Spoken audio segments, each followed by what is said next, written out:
Noah drew a picture of an imaginary friend devouring a canary, and by the next morning, the neighbor's pet was found in the attic with eerie, human bite marks. This was no accident. Camden Talbert, a single father, battling the challenges of a recent divorce, moved with his quiet, introspective 7-year-old son into a century-old colonial home on the outskirts of a mist-shrouded New England village. Camden believed this fresh start would heal old wounds. Yet the house itself whispered secrets of a troubled past. Noah, always a reserved soul with a penchant for drawing, soon began producing unsettling sketches. At first, they were simple crayon drawings of strange, faceless figures. But then, a name repeatedly emerged in his art Milo. In every image, Milo was a skeletal boy living in the attic, with an insatiable hunger that troubled Noah. Noah's teachers noted his growing isolation, and during a routine session, his school counselor saw a drawing unlike the rest, a boy with a stitched-shut mouth, clutching a rat, all rendered with unsettling precision. Concerned, she reached out to Dr. Elise Rowan, a seasoned child psychologist and art therapist known for uncovering the layers of trauma hidden behind children's creativity. Dr. Rowan arrived with years of experience and references to real studies about art as a window to the subconscious. When she gently inquired about Milo, Noah replied in soft, measured tones. "He was here before me. He was always hungry if I don't feed him." His cryptic words echoed like a refrain from a dark lullaby. While Camden dismissed the oddities as remnants of an old house's creaks and groans, Dr. Rowan was not so sure. She began her sessions in the house, noting not only Noah's troubled drawings but also the subtle, unexplained sounds, the slow pacing, the dragging of unseen feet, and whispers that the structure itself seemed to produce. One rainy afternoon, Dr. Rowan took a determined step further. After studying local records and old newspapers at the town's archive, she uncovered a chilling connection. A boy named Milo Wentley had vanished from that very home in 1932, leaving nothing behind but a legacy of unanswered questions and family tragedies. Unable to ignore her mounting suspicions, Dr. Rowan convinced Camden to let her inspect the attic. Amid dusty beams and remnants of a bygone era, she discovered a half-eaten sandwich on an old paper plate, marred by small, deliberate bite marks. Right beside it, engraved on a weathered beam, was a haunting depiction of a skeletal boy with a directive in shaky handwriting. "Feed me." Determined to capture the truth, Dr. Rowan installed a motion-activated camera. Hours passed in silence until, deep in the night around 3:13 a.m., the attic door slowly creaked open. A fleeting figure emerged, a presence with emaciated limbs and hollow eyes reflecting the camera's flash.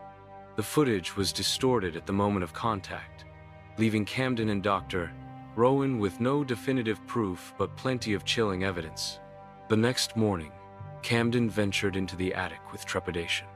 The remnants of the inexplicable scene had vanished, yet on the cold floor lay a faded Polaroid. The image showed a boy with a stitched-shut mouth, unmistakably marked with the name Milo, dated 1932. Forensic experts later analyzed the scene, confirming that the bite marks and other details defied simple explanation. As days turned into weeks, Noah's drawings evolved further. They were no longer limited to the spectral image of Milo, but now included the faces of children, a gallery of lost souls from decades past.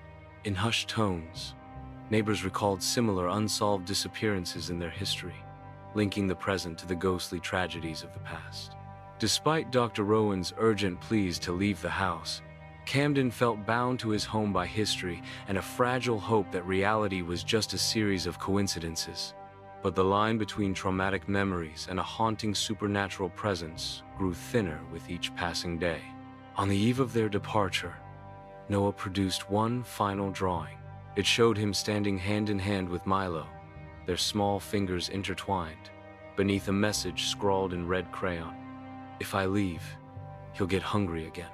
Some say it was a manifestation of inherited trauma. Others whisper that an ancient hunger lived in the Attica, hunger demanding to be fed. And so, if you ever find yourself in an old house, listening to creaks and soft footsteps above, remember, do not feed the boy in the attic.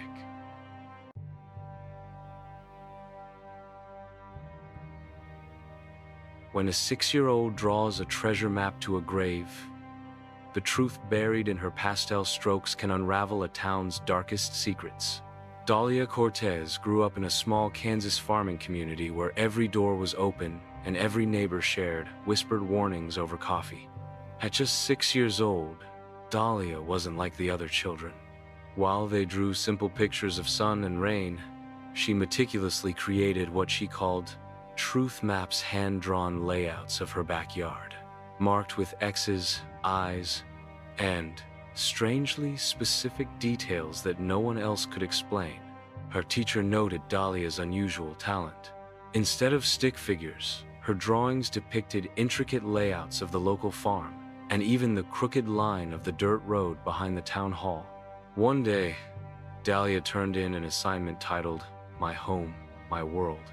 In it, amid playful sketches of a red barn and a winding fence, she had drawn a bold red X over a spot labeled "Mommy's Hole, Eyes Here." While her classmates giggled at its boldness, quiet unease began to seep through the school halls. Sheriff Mason Briggs, a seasoned lawman nearing retirement and burdened with the town's long-buried scandals, couldn't shake the feeling that Dahlia's drawings were more than mere child's play. Briggs had seen his share of unsolved cases, and when he heard of Dahlia's map, he knew something was off. He recalled a case from long ago, a missing girl whose disappearance was dismissed until a chance discovery on a stormy night. He decided to visit Dahlia, gently asking, "What do you mean by Mommy's hole?" With a solemn shrug, she replied, "It's where she put the girl with the yellow shoes." Her words, sparse and unadorned, sent a ripple through Briggs' thoughts. His instincts, honed by decades of experience and regret over past oversights, warned him there was more beneath the surface. Briggs began a careful review of town records and noticed curious omissions, a series of unsolved disappearances whispered about behind locked doors in the local diner and church meetings. As a powerful storm swept through the region one fateful night, the community braced against heavy rain and cold winds. In the early hours, after nearly 5 inches of rain had transformed the countryside into a muddy canvas, an unexpected tremor shook the Cortez backyard. A section of soil behind the weathered shed collapsed, revealing something hidden for far too long. Briggs, flanked by forensic experts from the county, knelt beside the disturbed earth. Carefully, they uncovered a shallow grave. Amid the damp soil lay a neatly folded piece of cloth and, shockingly, a set of worn yellow canvas shoe-sewn lace still tied. The experts confirmed that the remains belonged to a girl, no older than 17, who had vanished nearly 7 months ago. Her identity: Janie Hollowell, once a local runaway with a troubled past. In the days that followed, Briggs pored over old case files in a cluttered county office, finding archived reports and newspaper clippings that painted a disturbing pattern. Interviews with longtime residents revealed hushed recollections of a girl last seen in a silver pickup vehicle that eerily resembled the one frequently used by Heather Cortez, Dahlia's reserved mother. Heather had always brushed off concerns, insisting that Dahlia's imagination was as boundless as the Kansas skies. Confronted with the growing evidence, authorities arrested Heather 2 days later. Rumors began to ripple through the town. It was whispered that in the depths of a conservative community, secrets were sometimes better left buried. Meanwhile, Dahlia was placed in protective custody. The innocent artistry of her youth had become a chilling map to a brutal truth. Sheriff Briggs, his final months on the force now turned into a relentless pursuit for justice, compiled an official report laden with details the town wasn't ready to hear. A handwritten note, discovered among his private files, read, "She didn't merely draw a map. She revealed what others feared to acknowledge." Years later, when a new family moved into the once tainted Cortez home, their young son discovered yet another faded, hand-drawn map taped underneath a loose floorboard. It depicted a familiar backyard, marked with 3 red X's and delicate eyes scattered across the sketch. Only one of the X's had ever been unearthed, leaving the community to wonder whether the echoes of the past might return with a vengeance. They say children never fabricate the truth, but sometimes the smallest voices expose the grandest of secrets. And in that quiet town, where every whispered prayer bore the weight of hidden sorrows, Dahlia's drawings remained a haunting reminder. Ignoring the vulnerable can leave scars that stretch deeper than any grave.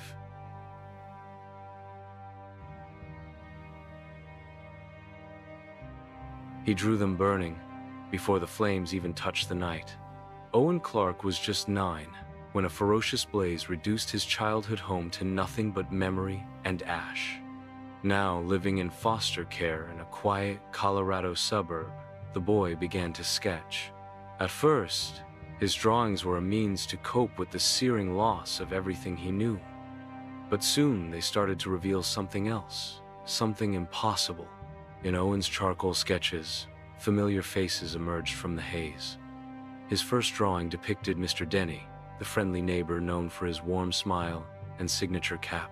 But in Owen's rendition, Denny's eyes were voids, his face melting into a cascade of dripping soot and despair. A week later, a malfunctioning gas line turned Mr. Denny's modest home into a deadly inferno. The fire investigators noted burn patterns that eerily mimicked the smudged strokes from Owen's art, a detail they couldn't explain. As the fires grew in frequency, a local librarian whose gentle features transformed into a visage of melting misery, a beloved postman, reduced to a charred silhouette, Detective Mara Linwood, was drawn into the investigation. An arson specialist hardened by decades and haunted by the memory of a childhood loss in a similar blaze, Linwood had seen the unexplainable before, but nothing had prepared her for this. When Linwood first met Owen, she found him quietly sketching in a battered notebook. His soft, trembling voice revealed fragments of his own terror. "They visit me in dreams," he murmured, eyes distant as if watching an unseen tragedy unfold. "I draw them so they don't burn in my mind." His words struck a chord deep within Linwood, a mixture of empathy and dread. She wasn't convinced that these were just the desperate expressions of a traumatized child. There was a method to the madness. In her investigation, Linwood reviewed forensic lab reports with painstaking attention. Experts discovered traces of a rare industrial accelerant at each fire, a chemical not typically found in residential fires. Security footage captured fleeting shadows near the fires moments before the conflagrations erupted, as if an unseen figure was orchestrating this calamity. Every piece of evidence pointed towards a pattern too deliberate to be mere chance. The local press picked up the story, fueling a town-wide unease. At community meetings, whispered accounts of past arsons and unsolved mysteries surfaced, layering the present tragedy with decades-old scars. Through it all, Detective Linwood's resolve hardened. Her every step in the investigation was accompanied by the nagging image of Owen's sketches and the unsettling resemblance between them and the scenes of devastation. Then came the ultimate shock: Owen's drawing of Detective Linwood herself. In his sketch, her face was wreathed in an unearthly blaze, eyes empty and burning with despair. That drawing wasn't just art, it was a forewarning. Linwood spent sleepless nights checking her own apartment for wiring faults and ensuring her vehicle and home were fireproofed, despite all evidence of mechanical soundness. As days passed, Linwood uncovered more layers. Owen's foster guardian, Janet Reeves, who had always spoken of his drawings as divine warnings, turned out to be intertwined with the town's past secrets. In a series of confidential interviews and painstaking reviews of archived case files, Linwood realized that the accelerant and the cryptic signs pointed to an arsonist with a deep personal vendetta, ghost from the past fueling modern terror. In a final twist, shortly before Linwood could piece together the remaining clues, the Reeves residence was engulfed in flames. Janet Reeves perished in the inferno, the tragedy adding another layer of grief and horror to an already unthinkable tableau. Owen was found outside the burning home, calm, as if accepting the inevitable. In his soot-stained sketchbook lay one final drawing, a stark, empty page with only a small image of a battered house, a single match, and the words scrawled in trembling handwriting. Not a warning, a choice. Now the question haunts every mind. Is Owen Clark a tormented prophet, a victim of a sinister past, or is someone else orchestrating these fires, using a child's desperate art to cast a dark spell over the town? Detective Mara Linwood's investigation remains open, a call to uncover whether a child's unacknowledged pain became a harbinger of doom, or if the true arsonist is hiding in plain sight among them. In a town where every whispered secret can kindle a wildfire, the truth burns brighter than any flame. Like, subscribe, and comment.